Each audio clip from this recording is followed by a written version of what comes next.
Good evening, Mocs. I'm Leo Castro. I'm Carly Owens.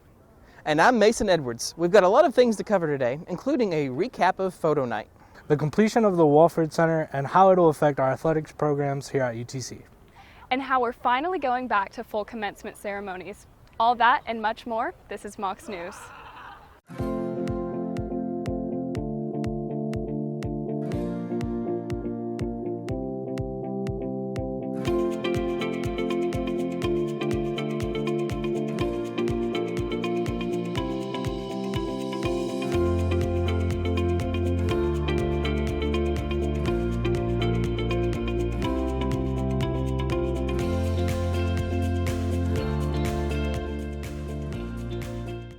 Welcome to Mocs News. We're outside of the Walford Family Athletic Center right now. Leo, could you tell me a little bit more about it? Yeah, I can do that.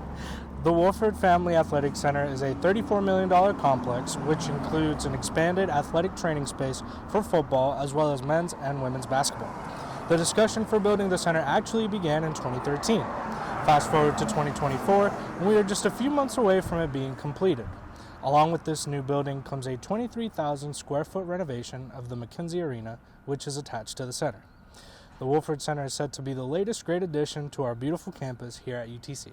And beautiful it is. This complex has potential to have a big impact on UTC sports teams and recruitment.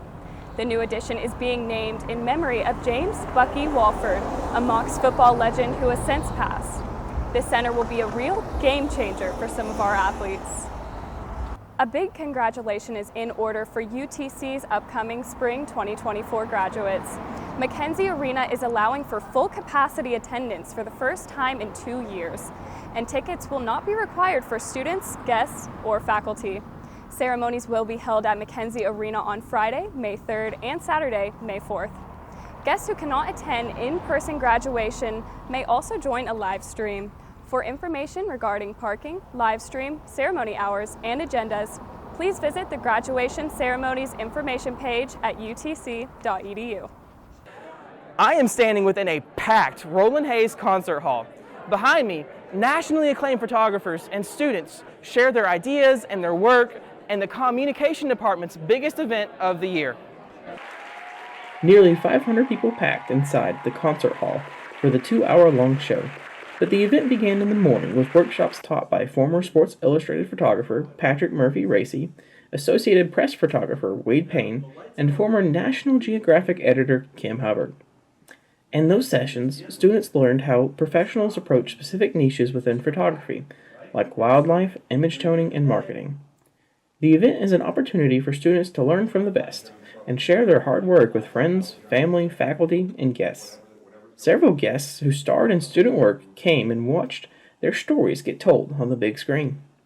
I'm Wes Mitchell. I'm a professional bareback rider.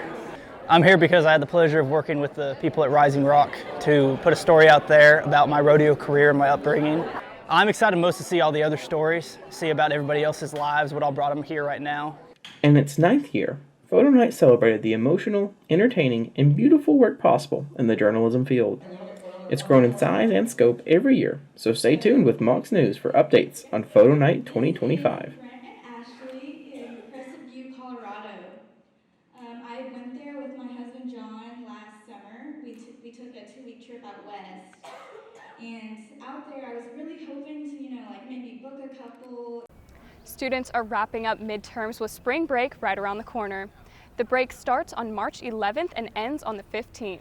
Spring break typically causes a change in campus operating hours, so we have a few of the biggest break information listed. The Library and University Center will be open for modified hours on the weekdays of spring break. Exact hours can be found at utc.edu. On-campus dining options will be closed the weekdays of spring break, excluding Starbucks and certain pod markets. For specific hours, visit Mocs Dining on Instagram.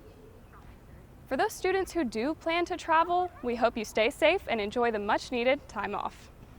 Now to our national headlines. Super Tuesday has come and gone. The presidential primary results from the 15 counted states were mostly expected with some surprises. President Joe Biden swept through Tuesday's primaries while former President Donald Trump won his primaries in the same states with the sole exception of Vermont. Despite the victories, the votes showed cracks in the candidate's solid foundation.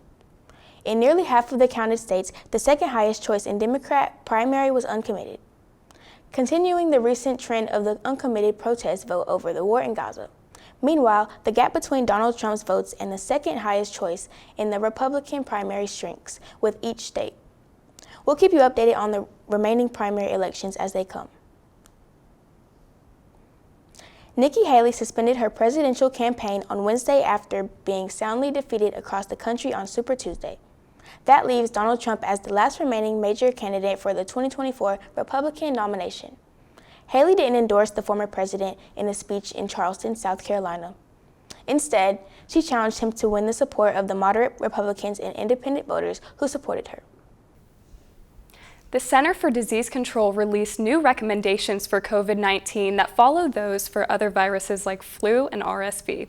If you are positive for COVID, stay at home and away from others until symptoms have improved for at least 24 hours. Stay home until any fever has been gone without the use of fever-reducing medication like Tylenol for at least 24 hours. These recommendations remove the previous 5-day isolation period. Once you return to work or school, take additional precautions for 5 days by washing your hands, any surfaces as well. You should also wear a mask and keep a distance from others. What can we expect for spring break weather? Let's check in with Mason and find out. The outlook for spring break weather looks great, but we have to get through chances of rain Friday and Saturday. Then the temperatures will drop a bit on Sunday before we warm up Monday, Tuesday, Wednesday, and Thursday. On Friday, we have a chance of rain, so pretty good conditions for this coming week. Past some chances of rain on the weekends. Back to you, Amani. A big honor for the leader of Lady Mocs. Here's Leo Castro to tell us more. Thanks, Amani. Our Chattanooga women's basketball team has had a historic season so far, and not only historic, but also award-winning. Head coach Sean Poppy, in his second year as head coach of our women's basketball team, has been named the Southern Conference Coach of the Year.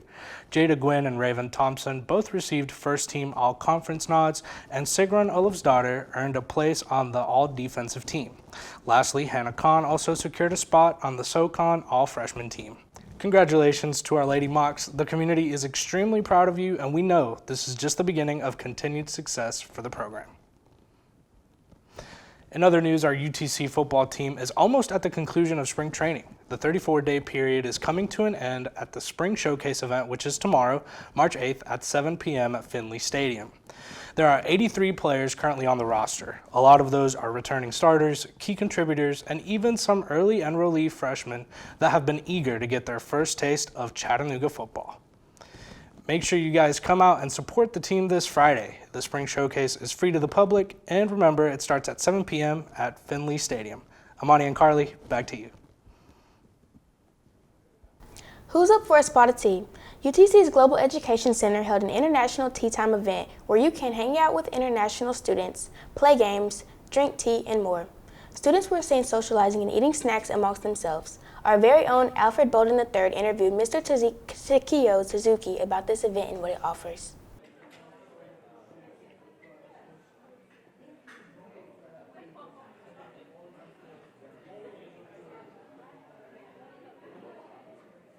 So International Tea Time, we host this every other week, and Tuesdays this semester. We hope students just come down for no agenda, get to know each other.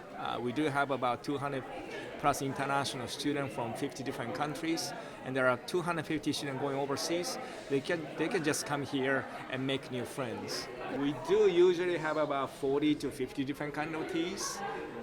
So it's not specific. I'm drinking today chai, that one from India. And, yep. That's this edition of Mocs News. Thanks for joining us. Be sure to keep up with us on our Facebook page. We are also on Twitter and YouTube. Have a good weekend.